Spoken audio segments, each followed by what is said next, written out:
মেহেদি হাসান বিপ্লব ভাই। ভাই আইডিয়া অবশ্যই মেন্টালিকে সবখানে একজনে কিনা লেগে গেছে। এটার বিষয় হচ্ছে আমরা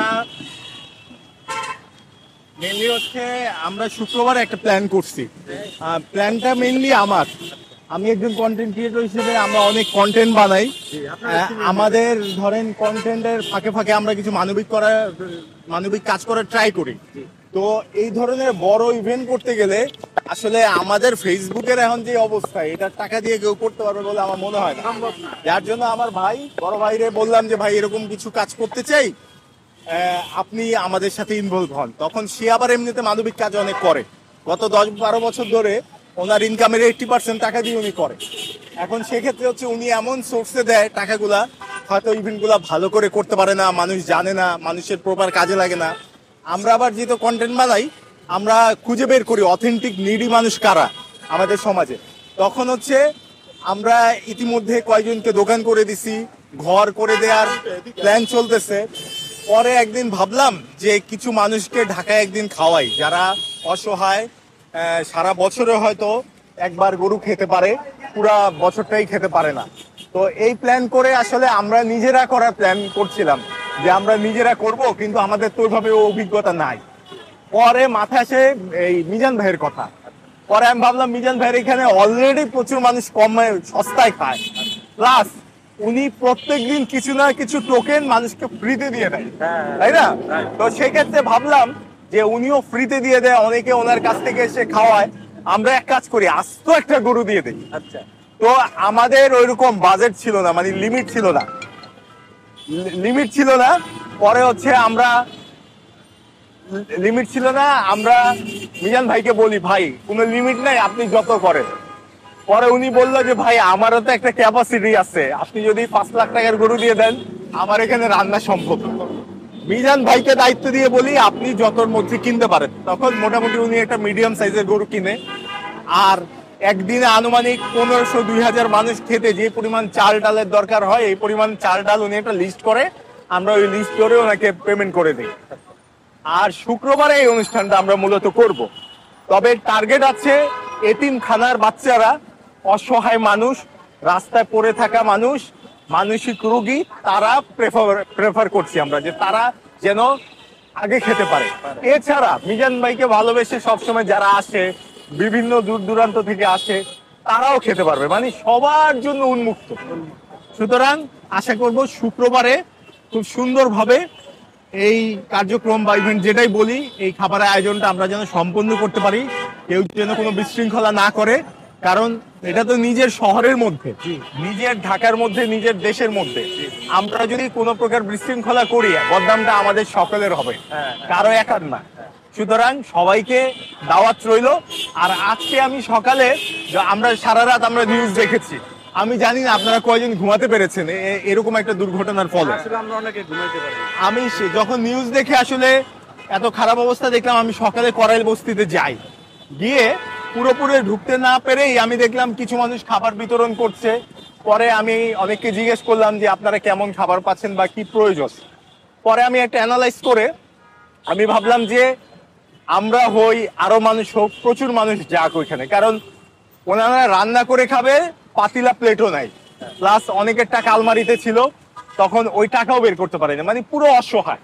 আর এরা কিন্তু অন্য দেশ থেকে আসছে, রোহিঙ্গা এই টাইপের কেউ না, আমাদের ভাই ব্রাদার, আমাদের বন্ধু স্বজন, কেউ না কেউ থাকবে। সুতরাং তাদের পাশে দাঁড়ানোর দায়িত্ব আমাদের সকলের। এই জন্য আমি ওখানে একটা প্ল্যান করি, ইনস্ট্যান্ট প্ল্যান করে আমি ওইখানের আশেপাশে অনেকগুলো হোটেলে যাই যে ভাই মোটামুটি 1-1.5 হাজার একটা খাবার আপনারা ব্যবস্থা করে দেন। পরে দেখলাম যে এই ক্যাপাসিটি খাবার দেওয়ার মতো হোটেল ওইখানে নাই। তারপরে হঠাৎ করে মাথায় আসলে শুক্রবার যেহেতু আমরা এই প্ল্যানটা করছি, কেন এখন মিজান ভাইয়ের কাছে যাব না। মিজান ভাইকে ফোন দিয়ে বললাম যে ভাই এরকম আমি তো অনেকগুলো হোটেলে গিয়ে ফেরত আসলাম, আপনার এখানে কি পরিমাণ খাবার আছে। পরে উনি একটা বড় একটা অ্যামাউন্ট বললো যে হ্যাঁ অনেককে খাওয়ানো যাবে। আমি ইনস্ট্যান্ট বললাম যে সব পেমেন্ট আমি করবো, এসে আপনি এটা বুক করেন। এখন এসে দেখলাম মিজান ভাই হোটেল বন্ধ করে দিছে, অনেক দূর দূরান্ত থেকে মানুষজন আসছে, খেতে পারেন, এই জন্য আমি ভাই সরি, কিন্তু এটা একটা ভালো কাজ হচ্ছে।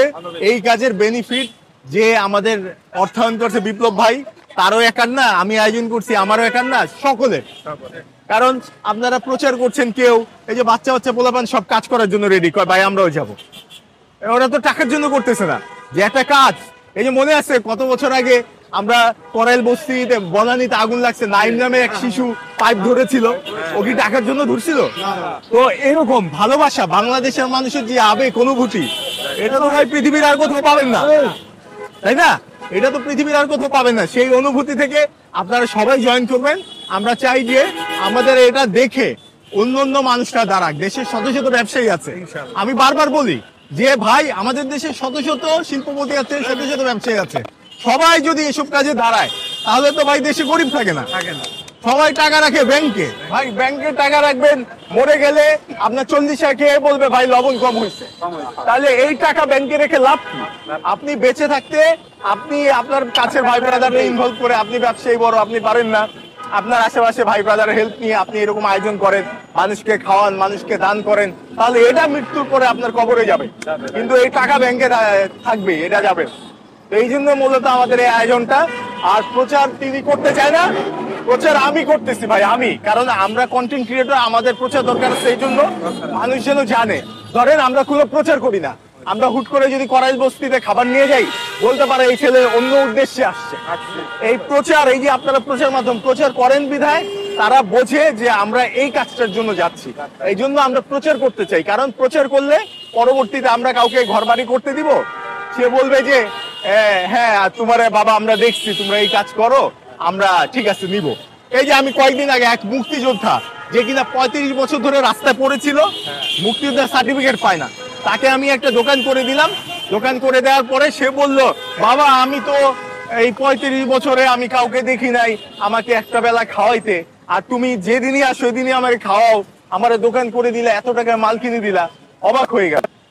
তো এইগুলো আরো আমরা বেশি পরিমাণে করতে চাই, এই জন্য সবার সহযোগিতা দরকার। সবাই এই ভিডিওগুলো শেয়ার করবেন, যেন আমি এই যে বারবার দেখেন আমি কিন্তু একটা ইন্ডিকেট করতেছি ব্যবসায়ী, কারণ আমরা ভাই কন্টেন্ট ক্রিয়েটর হই, ছোটখাটো জব করি, চাকরি করি, আমরা কয়জনের পাশে দাঁড়াবো? আমাদের তো আল্লাহ তাআলা ওই ক্ষমতা দেয় নাই। কিন্তু দেশে এমন ব্যবসায়ী শিল্পপতি আছে যারা প্রচুর টাকার মালিক, এবং তারা দান করার জায়গা পাচ্ছে না বা ইন্সপায়ার হচ্ছে না। তাদেরকে আমরা ইন্সপায়ার করতে চাই যে ভাই আপনারা আসেন, সবাই আসেন, দেশে কোনো গরিব থাকবে না ইনশাল্লাহ। সবাই ভালো থাকবেন, সুস্থ থাকবেন। ধন্যবাদ ভাই। মেহেদী হাসান।